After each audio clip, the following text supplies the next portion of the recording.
நாங்க வீட்ல பயப்படுறாங்க. பஸ் மக்களே நான் கூட்டு ஒரு பஸ் ஸ்டாண்ட் விட்டுறேன். Sir bus stand. ஆபீஸ் போறதுக்கு டைம் ஆயி போச்சு. நீங்க வேற ஆள்கிட்ட கிட்ட தெரிஞ்சுக்க இருங்க. ஆமா சார், நாங்க பஸ் ஸ்டாண்டுக்கு போறதா முடிச்சிட்டு இருக்கோம். நான் அண்ணன் கொடுக்கவா சார்? அண்ணனுக்கு பஸ் ஸ்டாண்ட் மட்டும் வழி தெரியல. அந்த கால வச்சு பஸ் அந்த கால வச்சு பஸ் ஸ்டாண்ட்ல விடுறோம் தம்பியா.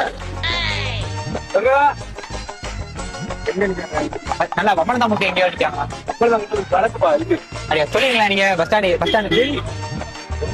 எங்க இருக்கு வேற பஸ் ஸ்டாண்ட் வேணா கூட்டு விட்டுட்டுமா? கேட்க மாட்டேன். ஹலோ, பஸ் ஸ்டாண்டுக்கு வாங்க, நான் கூட்டு வந்து வாங்க. அடியா ஒரு தடவை சரி பத்திரமா கூட்டு வந்து விட்டு முடிச்சுக்கோங்க. பயப்படுறாங்க, வீட்டுல பயப்படுறாங்க. பஸ் ஸ்டாண்ட்ல மக்களே நான் கூட்டு ஒரு பஸ் ஸ்டாண்ட் விட்டுறேன்.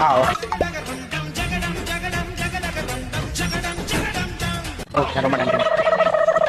அப்பா வந்துருந்தம்பா. சரிப்பா சார், நல்ல மனுஷனா இருக்கா சார்? நீங்க ஐடி கம்பெனில ஒர்க் பண்றீங்களோ? இல்ல ஓகே சார். சார் ஐடி கம்பெனில ஒர்க்